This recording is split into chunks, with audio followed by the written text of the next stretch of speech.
A lot of people don't know this. Even though the X100VI is my daily photo camera, it can also be your daily B-roll camera as well. You can use your X100VI for video, and it is very underrated how people don't know about this. So in today's video, we're gonna go over the settings that I use to make sure that you can get the best video possible out of your X100VI. Before we get started, we need to clear a few things up. Even though the X100VI has a fixed 23mm lens, which is not optimal because it's equivalent to almost 35mm, it does have IBIS, it does have an internal ND, and it does have better codecs than most cameras out there, even better than the previous generation of the X100. So the X100VI is not just your daily photo camera. For me personally, it's my B cam. It's the camera that I use to get B-roll when I'm using my XH2S to film whatever I need. So this is my B cam kind of settings. Now, the first thing that you want to do is something that a lot of people always ask me is, how do I switch to video on my X100VI? Because there's no switch that says photo to video. Well, the way you do this is by clicking the drive button, and then you go all the way down to movie. And that's how you access your video mode. Now, when it comes to the dials on the camera, the back command dial for me is my shutter speed, and the front dial is my ISO. And when it comes to aperture, I just use the aperture ring, or if I have it set to A, then I switch my back dial from shutter speed to aperture. To do this, you click on the menu, you go to your wrench, you go to your command dial settings, and here's where you can change pretty much those settings. So the front dial is set to aperture and exposure compensation, which I don't use, and the back is set to ISO, and if you click it in, it switches to shutter speed. So by clicking the command dials, if you didn't know, these are clickable buttons, you can switch the operation. Now, one of the most important buttons on the X100VI is this selector on the front, and I have this set to ND. So when I press and hold this selector, it turns my ND on and off. To do this, you press and hold your display and back button, you go down all the way down to selector, switch it to ND, and now whenever you press and hold your selector, you're switching from ND on to ND off. And this is important because if you do want to shoot at a low aperture during the day, you need to turn on your ND because you need to maintain the shutter angle rule, which is 1/4 double your frame rate. So if you're shooting in 24 frames, 1/48 should be your shutter speed. However, that lets in a lot of light, and especially if you're shooting at f2, that even lets in more light. So you turn on your ND, which are the sunglasses, and that way you can get that shallow depth of field or bokeh even during the day. Now, when shooting video, one thing I like to do is turn on movie optimized control, which pretty much separates my photo settings from my video settings and prevents any changes. So if I have my shutter speed at 48, 1/48 on my video settings, if I switch to photo, then that is not affected. So it separates both settings, which is super important. What you do is you go to menu, you go to your video settings, and go all the way to page 2, movie optimize control. Make sure you turn that on. Now, when I'm shooting with my X100VI, I'm not doing panning movements, I'm not doing crazy movements. I'm actually usually shooting most of the time very still. Go to your movie settings, go to IS mode boost, and turn this on. And this basically is suitable for handheld static shooting, and this is where your IBIS will start to kick in and make sure you have very stable and smooth footage. If you do want to do some panning shots or super quick movements, make sure to turn this off because you will be going against the grain and against your camera. Now, we talked about the shutter angle rule.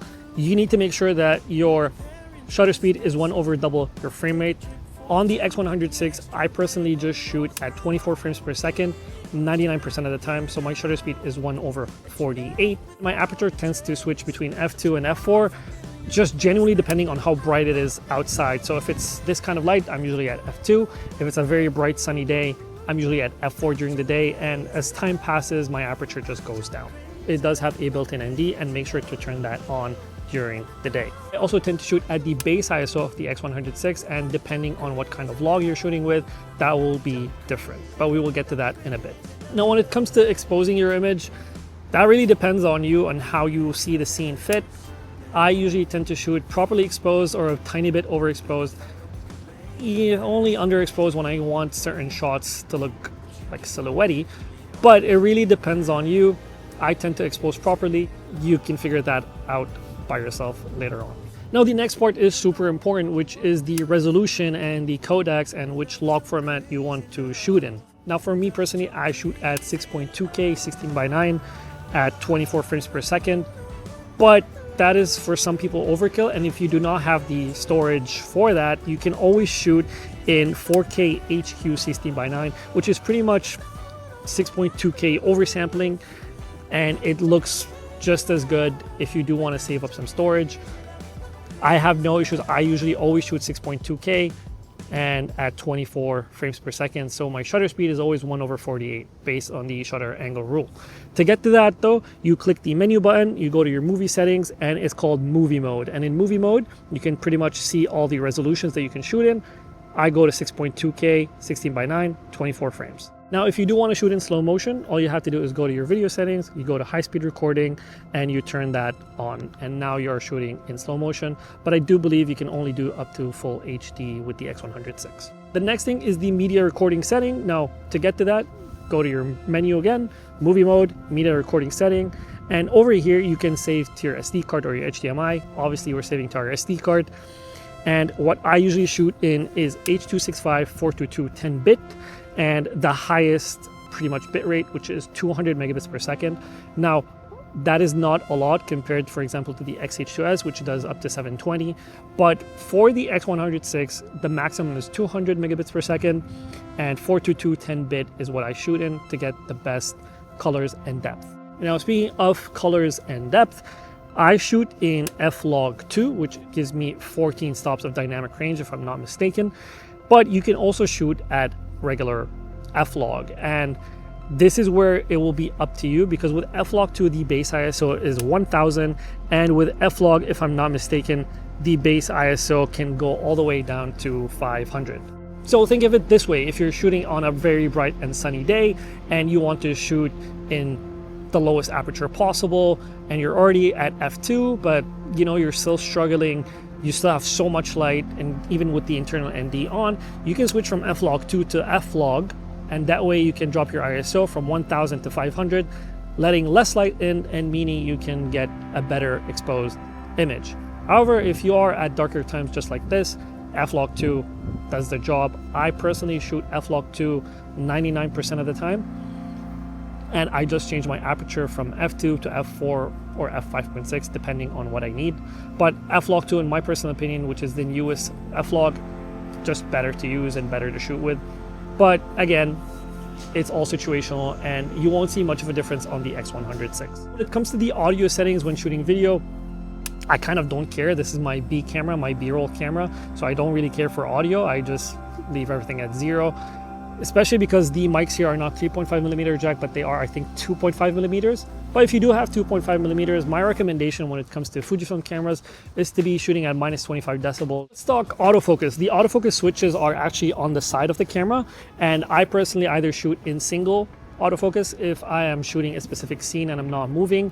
But if I do have a certain subject, a person, a dog, an animal, anything that is moving, I put it in continuous. Now, 90% of the time I am at continuous autofocus, and if I am shooting either my camera or my gear or getting some extra B-roll, I am in continuous autofocus. Unless the scene is moving too much and I just want a specific scene right in front of me, I am in single autofocus. A couple other settings that are super important and will help you just get a better quality of life experience is the f-log view assist, which basically turns your flat footage that you see on your LCD screen to basically color, and your recording frame indicator, which when recording basically adds red bars around your screen to let you know that, hey, you're actually recording video, and that way you don't waste your footage. So to turn on your f-log view assist, what you have to do is to click your menu button, you go all the way down to your wrench, you go to screen setup, and you go down to page 2. There's something called f-log view assist.